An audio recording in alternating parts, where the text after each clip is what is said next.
आस्था का केंद्र है। आप वहां बैठ के जाट समाज आज राजपूत समाज के विरुद्ध एक सभा करता है। शर्म आनी चाहिए, उस मंदिर की कमेटी को शर्म आनी चाहिए जिन्होंने उनको वो स्थान उपलब्ध कराया।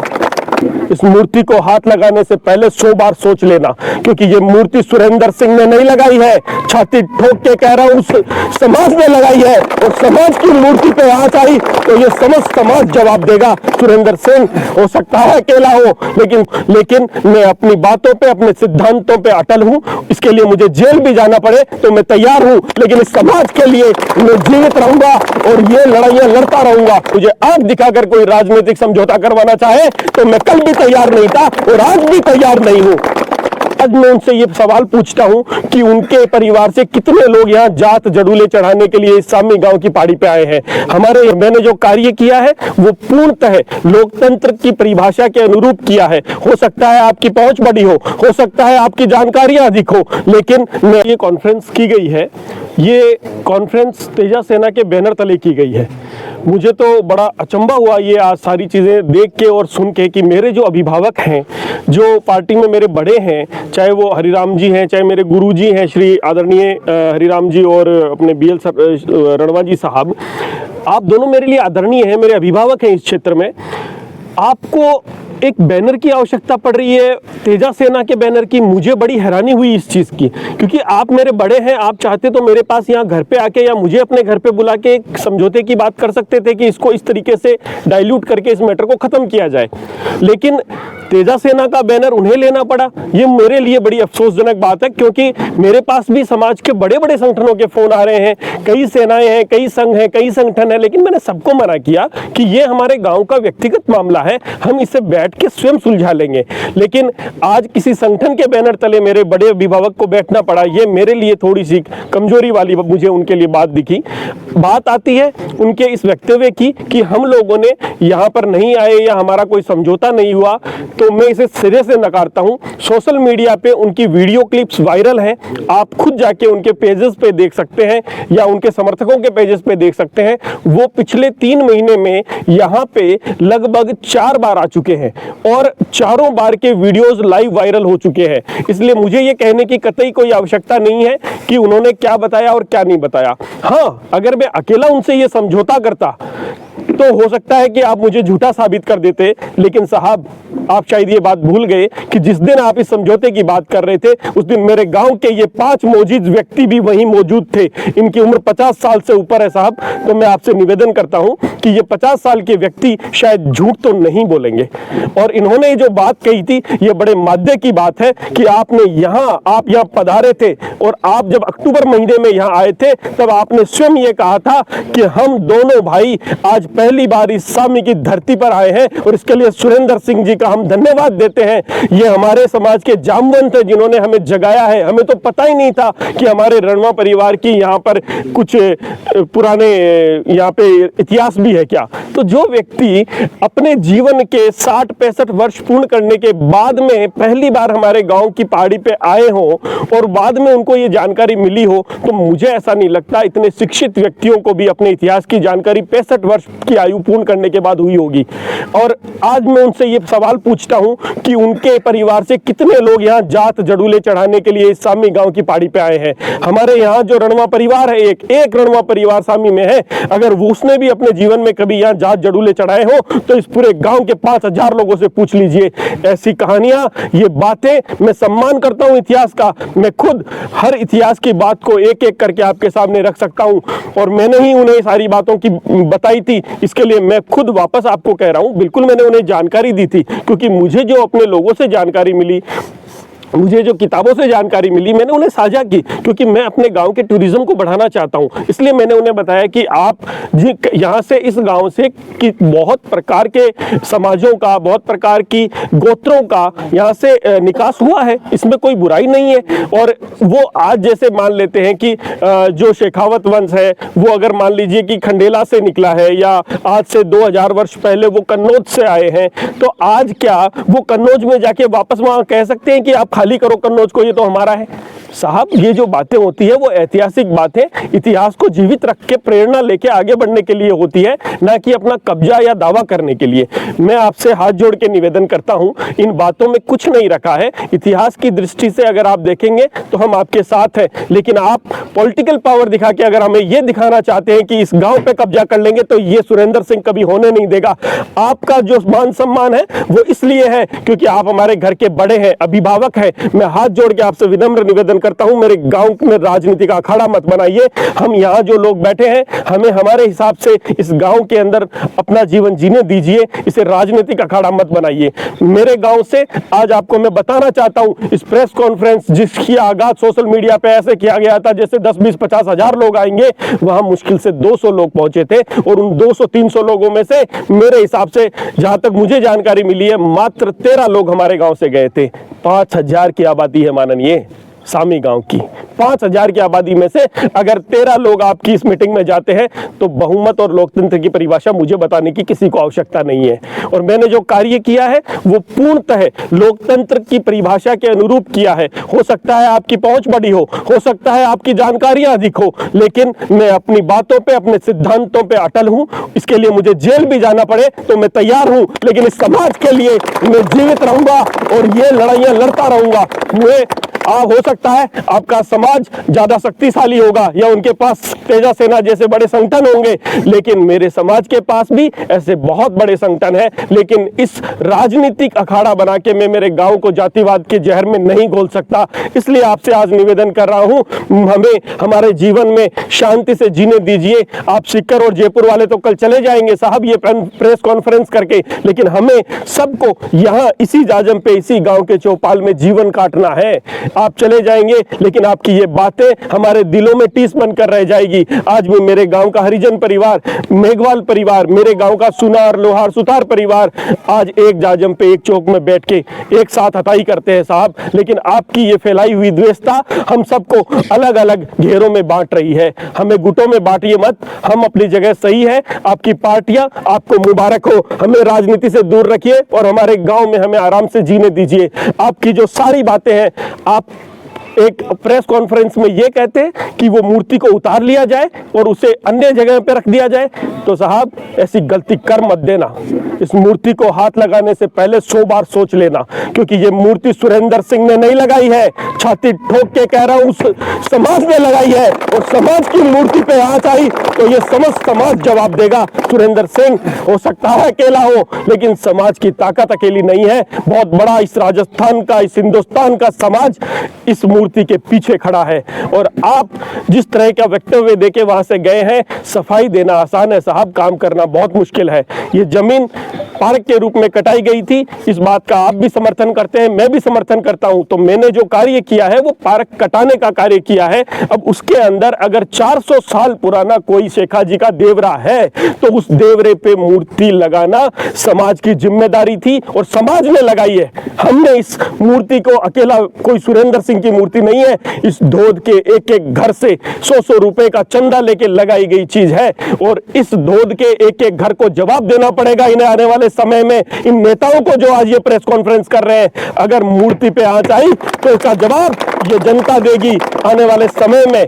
आपको इसके लिए एक एक व्यक्ति को जीवित तरीके से इस राजनीति में हासिल जो करना है वो ढंग से कीजिए साहब, भड़काइए मत। और मुझे तो बड़ी हैरानी हुई, आप जिस तेजा मंदिर में बैठ के ये प्रेस कॉन्फ्रेंस कर रहे थे साहब, वो किसी एक समाज की राजनीति का अड्डा नहीं है, वो हमारे आस्था का केंद्र है। आप वहां बैठ के जाट समाज आज राजपूत समाज के विरुद्ध एक सभा करता है। शर्म आनी चाहिए उस मंदिर की कमेटी को, शर्म आनी चाहिए जिन्होंने उनको वो स्थान उपलब्ध कराया। आज अगर कोई समाज अलग अलग बट के अलग अलग जातियों के हिसाब से मंदिरों में रहने लग गया तो ये हमारी आस्था और हमारा सनातन खत्म हो जाएगा साहब। इस तरह की गलतियां मत कीजिए। ये तेजा मंदिर ये किसी जाति का नहीं है, हम सब का है, हम सब की आस्था का केंद्र है। हम सब का उसमें 2-2 पैसा जो भी लगा है हम सब की आस्था से लगा है। आज आप वहां उसे राजनीतिक अड्डा बना के अपनी रोटियां सेकना चाहते हैं। विभिन्न सेनाओं के अध्यक्ष वहां आके प्रेस कॉन्फ्रेंस करते हैं और किसको बिठाते हैं उस प्रेस कॉन्फ्रेंस में साहब? आपने जोध्यासी के सरपंच साहब को बिठाया है वहां पे, जिन्होंने राजनीतिक अड्डा बना दिया उस जोध्यासी को, आज उसको छावनी बना दिया था, जिन्होंने आधी रात को मूर्ति लगाकर जो तय किया था आपके समाज के सिद्धांतों को, वो आप स्वयं जानते हैं। आप कम से कम उन्हें तो वहां ना बुलाते साहब, ताकि आपका एक अच्छा मैसेज जाता। मैंने तो यहाँ किसी को बाहर से नहीं बुलाया, हम 5 व्यक्ति वही बैठे हैं जिनके सामने आपने बंद कमरे के अंदर मीटिंग की थी। और खुले दिल से कहता हूं, आपका फिर से स्वागत है। हमारी अगर कोई गलती रही है तो हम आपके सामने तैयार खड़े हैं। आप अपनी गलती सुधार कर हमारे पास आइए, वापस वही 5-5 व्यक्ति बैठेंगे, बात करेंगे। आपका अपना घर है सामी, आप जब चाहे यहाँ पधारिए और बात कीजिए ऐसी जिससे कोई अच्छा निर्णय निकले। हमारे शेखा जी का सम्मान आज इस शेखावाटी में नहीं अपितु विश्व पटल पर बहुत मजबूती से बहुत बड़ा सम्मान है, जिसको किसी तरह की आज ये हिंदुस्तान और राजस्थान नहीं आने देगा। और मैं फिर पूरे दावे से कहता हूं, आपने तारीख तय करके इतने लोगों को इकट्ठा किया है, मुझे तारीख देने की आवश्यकता नहीं पड़ेगी। और ये शेखावाटी पूरे सम्मान शेखा जी के लिए इस सामी गांव में आएगी और आपकी ये प्रशासन और आपके ये मैदान कम पड़ जाएंगे। लाखों की तादाद में इस सामी के अंदर पूरा समाज इकट्ठा होगा और आपको जवाब दे सकता है। मैं सिर्फ इस वास्ते यहाँ चुप बैठा हूं क्योंकि मुझे अपने गांव में शांति चाहिए, मुझे भाईचारा चाहिए। आप 5 लोगों को, सामी के 5 लोगों को लेके ये तय कर रहे हैं कि हमारे गांव के अंदर इतिहास क्या था। साहब मेरे गांव में बहुत लोग हैं, 5000 की संख्या है। आप अगर यहाँ के 5000 लोगों को पूछकर मेरे यहाँ साथ बिठा के तय करने को तैयार है तो मैं भी आपके साथ वार्ता करने को तैयार हूँ। आइए एक जाजम पर बैठते हैं, सारे समाजों को एक साथ लेके हम एक साथ निर्णय करने को तैयार हैं। लेकिन राजनीतिक निर्णय मेरे यहाँ मेरे गांव में नहीं चलेंगे साहब। सामाजिक निर्णयों में हम आपके साथ तैयार हैं। आपका बेटा बनकर मैं आपके पैर छूने को तैयार हूँ, लेकिन मुझे आंख दिखाकर कोई राजनीतिक समझौता करवाना चाहे तो मैं कल भी तैयार नहीं था और आज भी तैयार नहीं हूं। 15 दिन को ज्ञापन की बात करी कि 7 दिन अल्टीमेटम दिया होगा और 7 दिन बाद के मायने के तेजा सेना के पटल के ऊपर बड़ो आयोजन और करियो जालो और लास्ट तक लड़ाई लड़ी जाली जब तक के महाराज शेखा जी की मूर्ति न उतरे। अब बात भी प्रेस कॉन्फ्रेंस के बैठे भी टाइम पर 15 दिन निकल जाए चाहे 15 साल निकल जाए, इस मूर्ति की तरफ आंख उठाने वाले हर व्यक्ति को चेतावनी देता हूं, हिंदुस्तान को जवाब देना भारी पड़ जाएगा। ये ध्यान रखना आप, चाहे वो कोई भी सेना हो या कोई भी संगठन हो, उससे कोई फर्क नहीं पड़ता है। ये हमारा आपसी मामला है, इसे आपसी रहने दीजिए, इसे सियासत का मुद्दा मत बनाइए। जिस दिन ये सियासत का मुद्दा बन गया संभालना भारी पड़ जाएगा इस प्रशासन को। एक मूर्ति को लेकर के इतना विवाद क्यों बढ़ा कि आज सामी गांव को छावनी में तब्दील करना पड़ा? सिर्फ राजनीतिक चीजें हैं। आपको पहले भी बहुत जवाब दे दिए हैं मैंने। एक सरपंच और उप सरपंच की लड़ाई को अगर आप जाति का जहर घोलकर जाट राजपूत की लड़ाई बनाना चाहते हैं तो बेवकूफ है वो लोग जो इस राजनीतिक लड़ाई को समझ नहीं पा रहे हैं। सब समझ रहे हैं। आज भी उस कार्यक्रम में जितने 200-250 लोग आए थे उसमें एक भी 50 साल से ऊपर का, मेरे हिसाब से 30 से ज्यादा जाट भाई नहीं थे, क्योंकि वो सब समझते हैं कि गांव का ताना बाना सामाजिक व्यवस्था कैसे मजबूती से बनी हुई है, उसे तोड़ना आसान नहीं है। वहां वही लोग थे जो 25 साल 20 साल के युवा जिसे सिर्फ जिंदाबाद मुर्दाबाद करने के लिए वहां राजनीतिक इस्तेमाल के लिए लाया गया था। लेकिन आज भी मेरा बुजुर्ग, हमारे जाट भाई, हमारे बुजुर्ग काका जी बाबा जी अपनी ढाणियों में सुरक्षित बैठे हैं और आशीर्वाद दे रहे हैं कि हम शेखावाटी के और शेखा जी हमारे हैं। हरिराम जी रणवाइया क्यों के मारो नाम ले और सामी सरपंच है बाकी मन के मायने कुछ और हो। और पहली बात करी ही के मूर्ति लगावा के खातर के मैं साइड के मायने कोई बात ही जकी और मारो नाम ले भी गुमराह करवा की कोशिश करी और समाज ने बांटवा की कोशिश करी है। दोनों रणवा का परिवार का जगह BL रणवा और राम रणवा है ना कि मारो नाम ले समाज के मायने एक अलग भ्रांति पैदा करवा की कोशिश करी है। देखिए साहब, बिना आग के धुआं नहीं उठता है। वो इस हमारे पूरा जो प्रकरण हुआ है ना इसमें मौजूद थे, एक बतौर रणवा समाज के प्रतिनिधि के तौर पे मौजूद थे। जितनी मीटिंग हुई है लगभग 6 मीटिंगों में सब में वो पूर्णतः जिम्मेदार व्यक्ति के रूप में मौजूद थे। इसलिए मैं अकेला नहीं था, मैं अकेला होता तो आपको फिर कह रहा हूं ये मुझे झूठा साबित कर देते, लेकिन मेरे आदरणीय प्रभु सिंह जी बाबोसा, मेरे आदरणीय हमारे भीप सिंह जी, हुकम सिंह जी, सरवण सिंह जी मार साहब, हम सब वहां उस घर में मौजूद थे जहां पे ये सारी मीटिंग्स हुई थी। एक व्यक्ति झूठा साबित हो सकता है, लेकिन मेरे गांव के इतने बुजुर्ग जो प्रतिनिधि मंडल के रूप में वहां गए थे, आप उन्हें झूठा साबित नहीं कर सकते। ये राजपूत समाज को झूठा साबित नहीं कर सकते, सर्व समाज को झूठा साबित नहीं कर सकते। शेखा जी हमारी आस्था का केंद्र है। हो सकता है आपका इतिहास कुछ कहता हो सकता है सामी गांव से भी आपका लगाव रहा हो या पुराना कोई नाता रहा हो, हम उसका सम्मान करते हैं साहब, लेकिन हम तो आज इस गांव के वासिंदे हैं, हम यहाँ रह रहे हैं। आप हमें हटा के अपने इतिहास की बदौलत अगर यहाँ कब्जा करना चाहते हैं तो ये होना या मुमकिन तो नहीं है साहब। जब तक हम जीवित हैं तब तक तो मुमकिन नहीं है। क्या लगता है सामी ग्राम में ऐसे ही छावनी बना रहेगा, कब तक ये विवाद सुलझाएगा? हम सुलझाने को तैयार हैं। मैं हाथ जोड़ के विनती कर रहा हूं कि आप आइए, एक जाजम पर बैठिए, आप मेरे अभिभावक हैं, आप आकर यहाँ विराजे, हम आपका सम्मान करेंगे और आप जो कहना चाहते हैं वो हम उसे पूरा सुनेंगे। लेकिन अगर वो मेरे समाज के खिलाफ होगा या मेरे गांव के खिलाफ होगा या मेरे गांव के भाईचारे के खिलाफ होगा तो बर्दाश्त नहीं किया जाएगा। मैं सिर्फ वो बात आपकी समझ सकता हूँ, सुन सकता हूँ जो मतलब ढंग से बात की जाए, जिसमें कोई ना कोई निर्णय तो निकले साहब। आप सामी आने में कतरा रहे हैं, आप सांगलिया में जाके मीटिंग्स करते हैं, क्यों भाई? सांगलिया का सामी से क्या लेना देना है? सांगलिया के तेजा मंदिर का सामी से क्या लेना देना है? ये प्रकरण सामी का है साहब। तो आइए, आपका स्वागत है। हम सामी के लोग हमेशा से, आप तब तो सांगलिया नहीं गए थे जब चुनाव में वोट लेने आते हैं, तब तो आप हमसे ही माला डलवाते हैं साहब। तो अब आज क्यों आपको सांगलिया में जाके मीटिंग करनी पड़ रही है, वो भी तेजा सेना के बैनर के तले? सेनाएं तो हर संगठन, हर समाज में बने हुए हैं, तो हमने तो नहीं बुलाया अपने समाज के विभिन्न संगठनों को, क्योंकि हम शांति चाहते हैं। ये वार्ता जो हो रही है वो वार्ता एक निर्णय तक पहुंचे, इसके लिए हम आपके सामने हाजिर हैं। आपके सामने जो हम हाथ जोड़ने की बात कह रहे हैं, इसमें गंभीरता है। आप भी गंभीर निर्णय लेके एक जाजम पर बैठ के इसको सुलझाने का प्रयास करें। इसको इस तरह से मत देखिए कि हमें कोई आपको कोई राजनीतिक इसका फायदा मिलेगा या हम कोई आगे बढ़ के इसके अंदर राजनीतिक फायदा लेना चाहते हैं। हम इस गांव का एक बहुत आराम से चौपाल पर बैठ के निर्णय लेना चाहते हैं। जो आपका स्वागत है, आप आइए, हम आपके साथ हैं, आप हमारे साथ हो जाइए।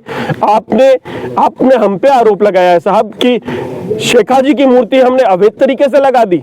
शेखा जी की मूर्ति जिस पार्क में लगी है साहब, वो पार्क भारत सरकार ने हमें दिया है। वो 4 बीघा का पार्क कलेक्टर ने हमें आवंटित किया है। उस पर ये समस्त धोद विधानसभा के 102 गांवों ने 7वें महीने की 6 तारीख को डिसीजन लेके पूरी कमेटी ने ये मूर्ति लगाई है। सुरेंद्र सिंह का व्यक्तिगत निर्णय नहीं है। लेकिन आपको मैं कहना चाहता हूं, इसी गांव के अंदर शेखा जी स्मारक से तो आपको तकलीफ हो रही है, लेकिन श्री मलसी जी रणवा का आपने जो स्मारक हमारे गोचर भूमि में बनाया है, उससे आपको तकलीफ नहीं है। वो तो कटान का भी नहीं है, लेकिन हमने तो आपकी आस्था के साथ कभी भी सवाल खड़ा नहीं किया। आज आपने वहां 5-6 बीघा जमीन के पूरे केर काट दिए, वहां पर वो मंदिर और स्मारक बना लिए। हमने तो मलसी जी रणवा को, आप जब यहाँ नहीं आते थे ना साहब, तब भी हम वहां जाके उनको धोख दे रहे थे। लेकिन आज आपने वहां 6 बीघा, 7 बीघा, 4 बीघा जो भी आपने कब्जा किया है, हमने तो आपकी आज तक कभी शिकायत नहीं करी। आप जो अपने वीडियोस में आज प्रेस कॉन्फ्रेंस में बोल रहे हो, हम हमेशा आपके साथ हैं, देवी देवताओं के साथ, महापुरुषों के साथ। लेकिन आप इसे पॉलिटिकल एंगल देके बात करेंगे तो पॉलिटिकल ही जवाब मिलेगा। उन्होंने ये भी आरोप लगाया शायद उनको क्या रणवा नाम से एलर्जी हो सरपंच जी को। साहब ऐसा है, कहना सोचना ये उनका विषय है। उन्होंने उस बात के लिए कहा है कि रणवा जो मंदिर था, एड्रेस शायद किसी वार्ड का, उसको किसी चक्की के नाम से कर दिया। देखिए साहब, ये शायद इतने अनभिज्ञ तो नहीं है, ये अच्छी तरह जानते होंगे कि वार्ड बनाने का जो काम होता है उसमें 3 ही सक्षम अधिकारी होते हैं, जिसमें सबसे प्रथम BLO होता है, सेकंड जो है वो आपके हमारे ग्राम सेवक महोदय होते हैं और तीसरे पटवारी होते हैं। इसमें सरपंच का कहीं कोई रोल नहीं होता, ना ही कहीं साइन होता है। तो इतने बड़े काम पे अगर वो मुझे जिम्मेदार मानते हैं तो वो उनकी समझ है, उनकी सोच है और उनकी समझ की शक्ति है। लेकिन मैं उनके उसके बारे में बात नहीं कहना चाहता। वो मेरे अग्रज है, अभिभावक है। हो सकता है कहीं मेरी कोई गलती रही हो जिससे वो मुझसे नाराज हो तो हम बैठ के बात कर लेंगे, लेकिन वार्डों का परिसीमन हो चाहे कुछ भी हो, वो बहुत बड़े नेता है साहब, प्रदेश लेवल के अध्यक्ष रहे हैं, प्रदेशाध्यक्ष रहे हैं। मैं तो एक छोटा सा सरपंच हूं, मैं कहां उनसे लड़ूंगा साहब। हाँ, हो सकता है मेरी इस मूर्ति से किसी को अगर एलर्जी हो जाए और सब लोग मिलकर पूरा शासन प्रशासन और आज पूरा सिक्कर का ये नेताओं का जो जमावड़ा वहां हुआ है तेजा जी के मंदिर में, वो मेरी अगर कोई राजनीतिक हत्या करना चाहे तो वो उनकी मर्जी है, लेकिन ये मेरा तो एक शुरुआत है, एक छोटा सा सरपंच हूं। हो सकता है अगली बार बनूं नहीं बनूं, सामान्य सीट आए नहीं आए, ओबीसी आ गई, SC ST आ गई, मैं कहां लड़ूंगा साहब। ये सोचने वाली बात है। मैं तो एक सरपंच मात्र हूं और वार्डों का परिसीमन सरकार करती है, एक सरपंच नहीं करता है। क्या लगता है ये जो शेखर राव जी की मूर्ति ऊपर लगी हुई है, कब तक इसका आगे का जो प्रोग्राम हो पाएगा? मैं तो चाहता हूं कल ही हो जाए। मैं हर तरीके से हर पटल पर उनसे बात करने को तैयार हूं, उनसे एक जगह बैठ के प्रेस वार्ता के माध्यम से नहीं बल्कि घर में बैठ के 5 लोगों के बीच में प्रतिनिधि मंडल के रूप में बैठ के बात करने को तैयार हूं। वो अपने सुझाव हमें दे दे, हम उनसे स्वभाव जो भी स्वाभाविक सुझाव है वो ले लें और बैठ के बात हो जाए। ये घर का सा मामला है। प्रशासन और आपके बीच में कोई वार्ता हुई है इस शेखर जी की मूर्ति को लेकर? प्रशासन आपको क्या कह रहा है? प्रशासन तो ये कह रहा है कि कैसे भी करके इस मामले को जल्दी से जल्दी फ्री किया जाए। कारण ये है कि मैं समझता हूँ प्रशासन के लिए यहाँ व्यवस्था अगर उन्होंने यहाँ 200-300 लोगों की कर रखी है तो आप खुद सोचिए, सिक्कर जिले के अंदर वैसे ही प्रशासन कम है, पुलिस कम है, महकमे में लोग कम है। आज कितने लोगों के काम मेरे इस छोटे से काम से अवरुद्ध हो रहे हैं। मैं नहीं चाहता हूँ किसी का भी काम रुके। आप जल्दी से जल्दी, मेरा प्रशासन से भी अनुरोध है, इस मैटर को शांत करें, हमें हमारे गाँव में शांति प्रदान करें और आप अपने अपने काम में लगे। बहुत से लोगों के बहुत से काम रुके हुए हैं, आप उन पे ध्यान दें। क्या लगता है, जैसे मूर्ति लगने के बाद का प्रोग्राम था कि राजनाथ सिंह शायद यहाँ आए और इससे कहीं सुरेंद्र सिंह शेखावत शामी सरपंच का कद ना बढ़ जाए, कहीं ये राजनीतिक हत्या की कोशिश तो नहीं है? अब सर, सब समझदार लोग हैं यहाँ पे, आप भी हजारों लोगों के, हजारों नेताओं के अपने इंटरव्यूज भी लेते हैं। मैं इस बात को अपने मुंह से कुछ नहीं कहूँगा, मैं तो सिर्फ इतना कहूँगा कि मेरे बड़े भाई श्री गोवर्धन जी वर्मा ने अपने लेटर हेड के ऊपर इनवाइट किया है राजनाथ सिंह जी को स्वामी की मूर्ति के अनावरण के लिए, और मेरे बड़े भाई आदरणीय जिला अध्यक्ष मनोज जी बाटन ने भी अपने लेटर हेड के ऊपर राजनाथ सिंह जी को इनवाइट किया है यहाँ पधारने के लिए। इसी के साथ श्री मदन जी राठौर साहब जो हमारे प्रदेश अध्यक्ष हैं, उनको भी राजनाथ सिंह जी को बुलाने के लिए अपने लेटर हेड जारी करे हैं कि वो प्रदेश कार्यालय से भी उन्हें इनवाइट करें। अब अगर फिर भी मैं झूठा हूं तो फिर मैं आपको सारी चीजें समक्ष रख देता हूं, आप खुद निर्णय कीजिए कौन झूठा है और कौन सच्चा है। वैसे आप बात कर रहे हैं राजनाथ सिंह जी को यहाँ बुलाने की, तो प्रदेश लेवल के जो बीजेपी नेता है वो आज इसी मूर्ति को लेकर के प्रेस कॉन्फ्रेंस करते हैं, तो इसको किस प्रकार से आप देखते हैं? हरिराम जी रणवा जो आज प्रेस कॉन्फ्रेंस की। देखिए, हरिराम जी रणवा प्रदेश के बड़े नेता हैं और मेरे अग्रज हैं, मेरे अभिभावक हैं, मैंने बहुत कुछ उनसे सीखा है। लेकिन अगर बात शेखा जी की आ गई ना साहब, तो फिर ये एंगल ही दूसरा है। फिर ये राजनीति बहुत छोटी चीज़ है उस चीज़ के आगे, क्योंकि मैं उस वंश का एक अंश हूँ और जिस वंश का मैं अंश हूँ उसके साथ में इस तरह की राजनीतिक बातें तो कभी नहीं कर पाऊंगा और ना ही कोई समझौता कर पाऊंगा। सर, वहाँ की प्रेस कॉन्फ्रेंस में एक चीज़ पे ज़्यादा जोर दिया गया कि रात के समय में मूर्ति का अनावरण क्यों किया गया? मैं पहले भी कह चुका हूं और पुनः आपसे निवेदन करता हूं, ना तो रात के समय कोई मूर्ति लगाई गई, ना ही कोई ऐसा बात हुआ। पूरे मंत्रोच्चारण के साथ सुबह 5:15 बजे अमृत काल में ये मूर्ति का स्थापना की गई है और इसका अनावरण भी अमृत काल में शानदार तरीके से किया जाएगा और राष्ट्रीय नेतृत्व के उपस्थिति में किया जाएगा, ये मैं आपसे वादा करता हूँ। उन्होंने कहा मूर्ति जब तक नहीं उतरेगी तब तक हम ऐसे ही लड़ते रहेंगे। मूर्तियाँ तो कितनी उतरी है वो आप भी जानते हैं, मेरे मुंह से मत कवाइए। और कितनी मूर्तियां कहां कहां गोचर में लगी है और किस किसने लगाई है इस राजस्थान में, ये मुझे कहने की आवश्यकता नहीं है। पूरा राजस्थान जानता है कि कितनी गोचर भूमियों के अंदर किस किसने अवैध मंदिर बना के अवैध मूर्तियां लगाई है।